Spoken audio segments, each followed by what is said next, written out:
Hey everyone, Livy here, back with another video. This time it's with one of my own tarot tags, actually. Well, it seemed like the logical next step, considering what videos I've been doing lately, which have been examinations of my favorite cards. Well, so far it's been, of course, if you've been keeping track, I've shown favorite chariots, I've shown favorite major arcana in general, and I've even shown my favorite court cards. But what I noticed is that there was never a tag that went over the different minor arcana, which did not make sense to me because those are the cards you honestly have to deal with the most, right? So why wouldn't you talk about the ones that are your favorite? Well, maybe it's because a lot of them are very pippish, right? A lot of even the cards I tried to get for this specific video, very pippish. So yeah, it doesn't lend yourself to thinking, oh, how is that being shown creatively, you know? But I wanted to do it anyways because there's a lot of good cards and I just like showing them off. But today's tag is specifically going to be called Wonderful Wands. So if you also want to do this by talking about your favorite wand cards from all your decks, go ahead. That's the tag, Wonderful Wands, okay? Starting this series off because I am going to do 3 other ones, of course, for the cups, swords, and pentacles, but I haven't figured out a cool name for those yet. But anyways, let me start by saying trying to find my favorite wand cards was actually really fucking hard. And you know why it was really hard? Because let me tell you, wands, okay, one of my favorite suits, probably the favorite. I talked about that in my tarot community build video, okay? Probably the favorite, maybe followed closely by like cups and swords. But anyways, for some reason, deck creators seem to hate the wands. That's at least my opinion because so many of the decks I had were so unoriginal with the wands, but they had like really cool depictions of like the cups or swords or all that. But wands, nope. Always had like really ugly or simply drawn, and it just wasn't, it was just hard, okay? But I found favorites for each of the ace through 10, okay? Because I already talked about court cards. I'm not going to get into that. You can watch the video on court cards if you want to see that one. So these are just ace through 10. My favorite wonderful wands, okay? And let's start with the first one, which is the ace. This is very simple, but it comes from Practical Magic. This is my favorite ace out of all the aces I had because well, first off, the key word is very important for the Ace of Wands, which is light your fire, right? Your creative spark, your energy, like what you're putting out into the world kind of thing, right? And I love how the matches are shaped like roses. It's just so creative and beautiful. It was such an interesting and simple way to show the Ace of Wands. But it was like so different from so many of the cards which just showed like the little wand on fire and you're just like, cool. But you know what I mean? I wanted a little more and I feel like this card gave it to me. Ace of Wands, light your own fire. That's what it's about. It's about starting off that journey, you know? Now, interestingly, this was kind of hard for some reason. 2 of Wands is not a complicated card, but for some reason, like when I was trying to find artwork of it, it was just so, again, a lot of it can be very boring or just like, that's simple. It doesn't really explain a lot. I feel like these 2 cards, though, were probably the best wands in my collection. So this one's from Tarot of the Divine, of course. This one is for the White Newman. let me explain kind of my reasonings. Well, the first one for this, 2 of Wands in this case, is showing Janus, which is a Roman god. Two-headed god, originally immortal. One head is always turned towards the, I don't know which is which actually in this case, but one head is always turned towards the past, the other is always turned towards the future. And it's about planning. It's about duality of that. And I thought the Janus was a really cool way of depicting that, the planning part of being in the wand suit. Like, how are you going to get your goals? Like, you have to have one head in the past and one in the future,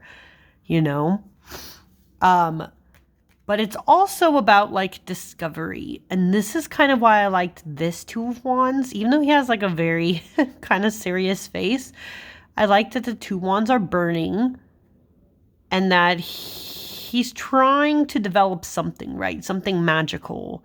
Trying to plan and study and grow. Figure out something new. And I like that it was just an active card, you know what I mean? Like, trying to make something. I thought it was really interesting, which is why he was also kind of a favorite. I'm going to stick him up here when I'm done with these so I can later look at them. Now, I thought I was only going to have one undisputed, and then I saw this other one, and they pretty much go together. 3 of Wands, 3 of Wands. I like this card. But I feel like a lot of people maybe get confused by it. But these 2 in particular are my favorite 3 of Wands because they show the journey that needs to take place, Especially the 3, and I love this 3. This is from the Teeny Tiny Tarot. This is probably the favorite 3 of Wands. And the reason why I like it is because it's showing you the journey. It's showing you that the wands are a part of this boat.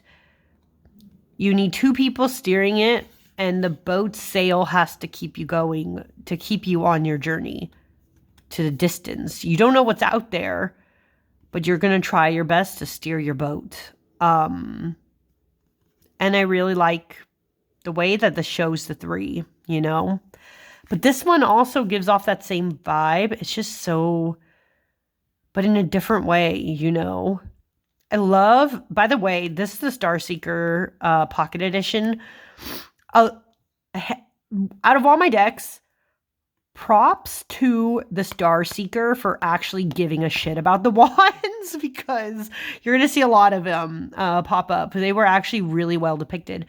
And I just love the beauty of this scene that's being shown about this figure going on a journey with the wands and trying to light the way in the darkness, rough waters and all that. It's a really good 3 also. It's giving the same vibes, but instead of you having to steer it to make sure it goes its way, it's the majesty of the night, and, there's a lot. But both these are really good 3s. Sorry. I'm like, once again, I'm like slightly sick, so this is great. I just have like a post-nasal drip thing. Anyways, the 4 wands. Let's talk about the 4 wands. Most of the time, people know the 4 wands as the wedding card. It's a celebration card. It's, everything's good. But the reason why I liked these 2 is because of how it's depicting it. 4 wands, this one is honest, and this is why I like this 4 wands. This is, again, from Practical Magic. This one says it's all good for now. And that's the really important part with the 4 wands that I feel like does not get talked about a lot, is the fact that that lovely celebration, wedding, whatever you're having, is not going to last forever, right? It's all good for now, right? For now, everything is sunshine and rainbows, and you can figure out, like, you have good energy going, your creative project is going, everything's well with that. But it's temporary. And that's very important to keep in mind, is that if you try to live in this bubbly moment forever, it's not going to be there forever. But I like that this card was realistic about that, but they still look happy and everything's great in that moment. But I also liked this 4 of Wands for probably a very obvious reason. It's not a marriage so much as a celebration, but it's a really goofy one, right? If you've known the scene also from the book, from any of the Alice in Wonderland movies, because this is from the Wonderworld Tarot, you would know that this is the Mad Tea Party. This is Alice with, the Mad Hatter, the March Hare, and the Dormouse.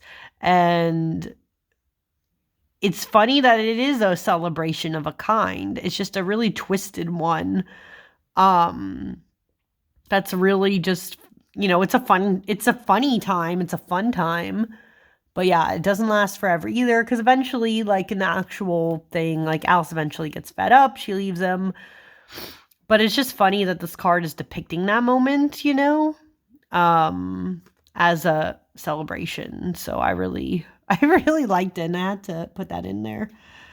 A 5. You know what was really interesting? There was a lot of interesting conflicting 5 of Wands. So people were more original with that, right? They were able to say, 5 of Wands. Obviously, it's about chaos, right? It's about conflict and all that jazz. And that's true. But some people were very, just unoriginal with how they depicted that, or was a typical RWS interpretation of that, which is why I liked these 2 the best. The first, this is from the Raven's Prophecy Tarot. I like this 5 of Wands because it shows you immediately chaos is here. Everything is set on fire. Oh my freaking God. This is the worst it can get, right?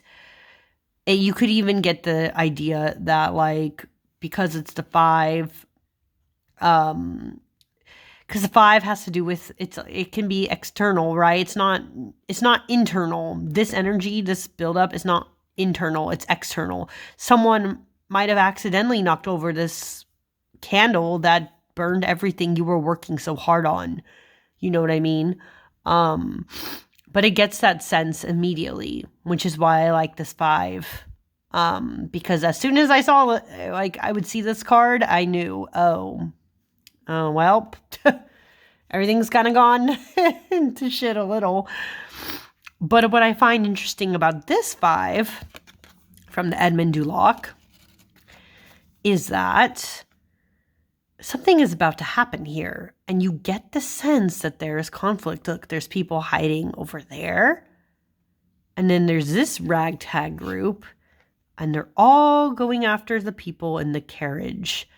And what's interesting about this card, and why I like this 5 so much, is that you could even make the claim that you could be the person in the carriage, right? Who is about to get ambushed by all these different people, and have everything go topsy-turvy on you. Or you could be these people hiding who are about to do things that they shouldn't to others. You know what I mean? The conflict of that. The forces working outside of you to put you in your place. I don't know. This was just such a dynamic and interesting depiction of the 5 that I really had to show this one off. It's just different, it's a cool choice to see something that's not just the typical wands like hitting each other, for the 5. Now the 6, again, this is also usually a very typical depiction of the 6. I found myself liking these 2 in particular. 6 of Wands, the victory card. You've made it to some kind of end. You've won out over somebody. This one, of course, is from the Northern Animal Tarot. I just like how it's depicting the victory. This person is the victor. They have the flower crown. And they're happy. But all these other, foxes, wolves, what have you, are celebrating together and they're happy with this person. It's just a fun time. And it really gives you that sense of victory. You know, you did it and others are proud of you, which is why I liked this one. And this one I just liked because, oh my goodness, look at how cool this is. It's just so different to see the witch on her wand broomstick. It's just really interesting. And then the wands, of course, down here, lighting the way in the dark. She feels on top of the moon. You know, it's just happiness from the Starseeker, which is why I really like this card. Every time I see it, I'm always just like, yes, I love it. Now 7. The 7 is interesting. Sometimes I get the 7 of Wands. I'm not going to lie. Sometimes I get the 7 of Wands mixed up with the 7 of Swords. I have no clue why my brain does this. They're the only two, maybe besides the 5s, of the 5 of Swords, 5 of Wands, that I also get mixed up. I don't know why. Again, it doesn't make any sense. I know most of the cards, it's just those that for some reason they always twist around. But the 7 of Wands, what I do know, it's because it's more fresh in my mind looking over it again. It's about having to stand your ground when everything else around you is trying to take you down. You know, energy-wise, project-wise, creatively maybe even, right? You've come to a point where you think you're doing well, but others are trying to stop you. And the ways I liked this depicted the most was, again, Raven's Prophecy, White Newman. For this one, I just like that sometimes your project is just this little spark and you have to protect it from the rain, from the conflict, like other people trying to dampen your enjoyment of a thing, you know? And so I like how this card depicts that, is that sometimes it's just you trying to battle against the forces of nature that are trying everything in their power to get you out. And I liked it. I liked the 7. And it's different, you know, than just the same. But I also like these two because, I don't know, there's still, you get this sense of conflict. Like these are other people who are trying to get at them too.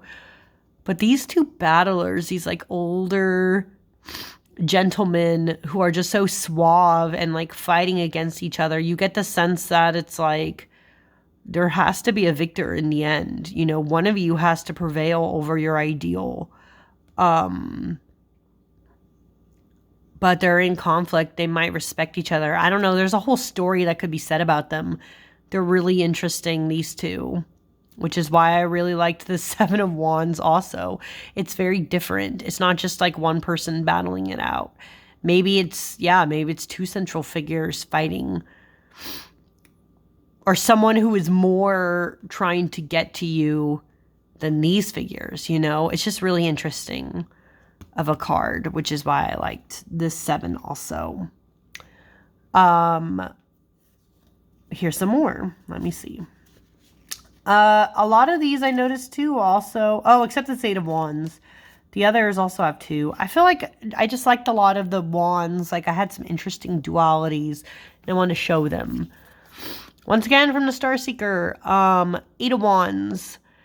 This ended up being my favorite 8 of Wands because it's so different from every single 8 I've ever seen. 8 of Wands, by the way, probably one of the most boringly depicted cards out of any tarot card, okay? What the fuck? So many boring ones. About a card that's about movement, you know? About go, go, go. About needing to rush off and away and get that energy out. And so I loved that these wands are coming out of her. It's fiery. It's showing the fire dynamic. It's showing the birth of, you know, this energy and this rush, and nothing's gonna stop you, you know? It is so cool that this deck just depicts it in such a different way that's not boring. That in the end I had to salute it. It was the most interesting out of all of them in my collection. And showing that fire, that inner fire to keep going. It's It's refreshing, to be honest. It's just refreshing.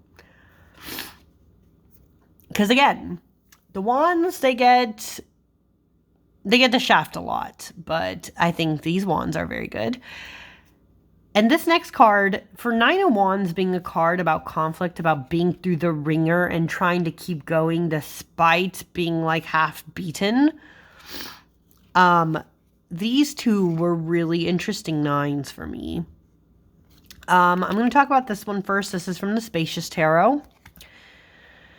I think the reason why I liked this Nine of Wands is not only the position of the wands in the background, right? You see the forces of light, forces of dark, and they're competing. But this nine is a rose that has had to grow despite the conflict around it. It has become triumphant in the fact that it has grown despite everything else telling it that it would not, you know? That's why I really liked this nine. It's showing in a way that it's not necessarily beat up, but you still get the sense that it had to go through a lot to get to this point.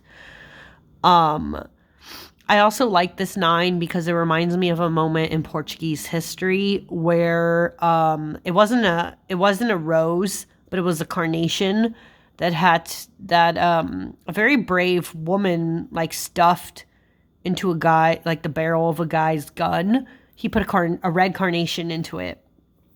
And it stopped conflict from going on. Like, people could have been like killed that day from it, and they were not, as far as I remember. Just really beautiful. It just reminded me of that, and that's why I really like this nine. But this nine I also liked because it gives off that same energy of like all these other wands in judgment around them, and they are trying their best, you know, to keep going. Even though there's like a snake curling up there, like everything might be down for the count, you know. It's that last push you need, even though it can be so hard and you just feel like giving up.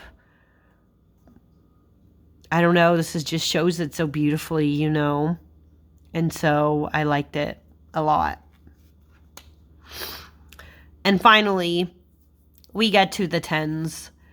The Ten of Wands. This is a card where you have persevered, but it can feel kind of like the nine. It's like that last push you need. But in some cases, the 10 can also show you've made it. But, right, at any point in time, you could kind of lose it all. The two that I liked that show that the most was this one from the Raven's Prophecy. This one, once again, like I said, Starseeker's Tarot had like the best wands, like of any of my decks. Let's start with this one though. I've always liked this depiction of the 10 of Wands. This is probably one of the favorite over this other one. And the reason why I like this is just the way that Maggie Stiefvater explains what's going on here. As she says, this is this royal like stag that has these embers on its antlers and I guess ear. No, that's its ear. No, antlers for sure. Has these burning embers on their antlers. And the way she describes it is that like at any point in time, if this stag makes the wrong move, everything around it could be set on fire, right? It is about moving delicately. It's about moving carefully. It's about putting in the hard work so that you don't destroy everything else in your path to being near the end of everything. It's understanding the burden of the thing that you carry, you know? It's a really cool and different way of showing it than the traditional. And so I really love this 10, like every time. But this 10 also kind of gives a similar vibe of like, the goal here obviously is this house. And the burden that this figure carries is heavy. Those are a lot of different wands to be carrying, a lot of different burns and energies, and creativity wise, maybe it's juggling too many things. And if they make the wrong move, they will slip and careen down the hill and not get to their destination, even though they're so close. They're steady and they've got a path and they know what to do, but any little thing could destroy it at any given time, you know. Which is also why I liked this 10 from the Star Seeker. And in that vein, the wands, for those who might be wondering, why are these your favorite? Because this obviously shows the creative journey too, about having to deal with other people and preserving your energy. It's your spirit. And that's what I always see the wands as. It's about, even what's interesting is that, like, the swords, right? The swords are about your mind, mental state. But at the same time, because your energy is so tied to your mental state, this also goes into that, right? It's like having to navigate around other people when you have a goal, you know, in mind. Is why I really like the wands. And yeah, they can be hard to, I don't know, for some maybe they can be hard to understand. They're not so hard for me. But these were my faves because they were different. They weren't boring, and they were showing how wonderful the wands can be. Next time you see one of these, I gotta make a claim right now, huh? I'm probably going to do the cups, but I need to, go through them and think about what the tag is going to be called for the cups. I like alliteration, so it probably has to be something with a C. I'll think about it. But anyways, thank you all for watching, and I will see you next time. Bye!